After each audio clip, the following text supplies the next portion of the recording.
থেকে প্রায় 43 মাইল উত্তরে অবস্থিত একটি ছোট জার্মান খামার 1922 সালে একটি মর্মান্তিক হত্যাকাণ্ডর সাক্ষী হয়। বলাই বাহুল্য, এই কেসটা 100 বছর পরও অমীমাংসিতই থেকে গেছে। 31শে মার্চ 1922 স্থানীয়ভাবে পরিচিত হিন্টারকাইফেক নামে গ্রুবার পরিবারের ফার্মস্টেডে অন্য সব দিনের মতো আন্দ্রেয়াস গ্রুবার, তার স্ত্রী কাজিলিয়া, তার প্রাপ্তবয়স্ক মেয়ে ভিক্টোরিয়া ও তাদের নাতনি কাজিলিয়া গেব্রিয়েল এবং নাতি ইয়োসেফ গেব্রিয়েল তাদের ফার্মে ছিল। সেদিনই একজন নতুন হাউসকিপার মারিয়া বাউমগার্টনার তার বোনের সাথে আসে হিন্টারকাইফেকে তার নতুন কাজে নিয়োগ হয়। পরের দিন দুই স্থানীয় বাসিন্দা গ্রুবার পরিবারের ফার্মে এসে তাদের ডাকে এবং কোনো আওয়াজ না পেলেও তারা অত সন্দেহ করেনি, কারণ গ্রুবাররা খুব একটা বেশি মিস্তরা বলেই খ্যাত ছিল। দিনের পর দিন কেটে যায়, চিঠির স্তূপ জমা হতে থাকে। ছোট কাজিলিয়া স্কুলে আসে না, যার কোনো কারণ তার মা বাবা দেয় না, এবং যে পরিবারকে প্রত্যেক রবিবার চার্চে দেখা যেত সেই রবিবার গ্রুবারদের কোনো দেখাই পাওয়া গেল না। গ্রুবার পরিবারের এই অদ্ভুত অনুপস্থিতির খবর পুরো এলাকায় ছড়িয়ে পড়ে এবং লরেন্স শ্লিটেনবাউয়ার আর আরও দুজন লোক গ্রুবারদের খুঁজতে হিন্টারকাইফেকে আসে। ফার্মটিকে ভয়ঙ্করভাবে শান্ত এবং আপাত দৃষ্টিতে প্রাণহীন বলে মনে হলেও এই তিনজন গ্রুবারদের খোঁজ করতে করতে আস্তাবলে পৌঁছয় এবং একটি ভয়াবহ দৃশ্যের সামনাসামনি হয়।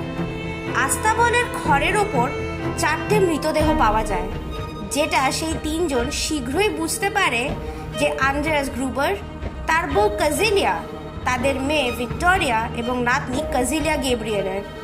তারা যখন বাড়িতে ঢোকে তখন ইয়োসেফ গেব্রিয়েল এবং মারিয়া বাউমগার্টনারের মৃতদেহগুলি দেখতে পায়। তৎক্ষণাৎই পুলিশকে খবর দেওয়া হয় এবং তদন্তে অনেক চাঞ্চল্যকর প্রমাণ পাওয়া সত্ত্বেও পুলিশ হত্যাকারী বা হত্যাকারীদের না তো শনাক্ত করতে পেরেছে আর না তো ধরতে পেরেছে।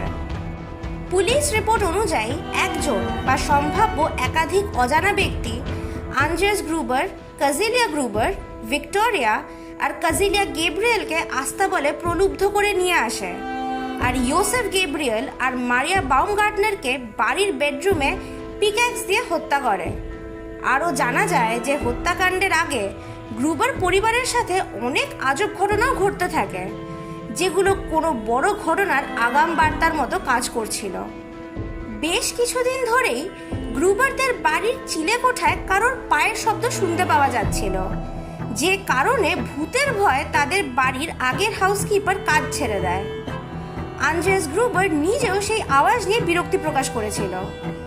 31শে মার্চের প্রায় এক সপ্তাহ আগে জঙ্গল থেকে খামারের দিকে আসার পায়ের ছাপ দেখতে পায়, কিন্তু খামার থেকে চলে যাওয়ার কোনো ছাপ পায়নি। মার্চ মাসে গ্রুবারদের বাড়িতে মিউনিকের একটা খবরের কাগজও পায়, যেটা তারা বা তাদের কোনো প্রতিবেশীরা আদৌ নিতই না।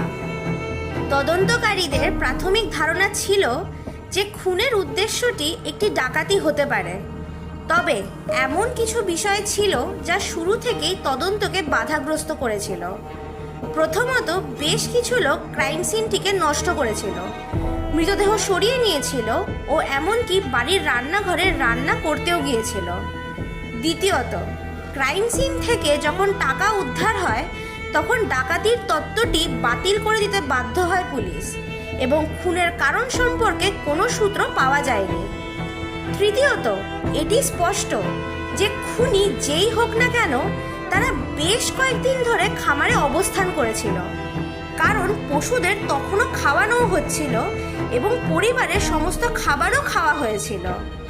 জার্মান সাইট আউগসবার্গার অ্যালিমেইনের একটি প্রতিবেদন অনুসারে সেই সময় পুলিশ ক্রাইম সিন থেকে কোনো আঙুলের ছাপ সংগ্রহ করতে ব্যর্থ হয়েছিল।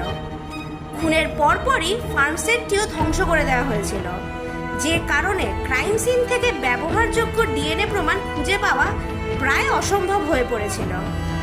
100 বছর পরেও অনেক অ্যানালিসিস আর বিশ্বব্যাপী কোলাহলের সত্ত্বেও হিন্টারকাইফেক হত্যাকাণ্ড, মোটিভ ও হত্যাকারী সব কিছুই অজানাই থেকে গেছে।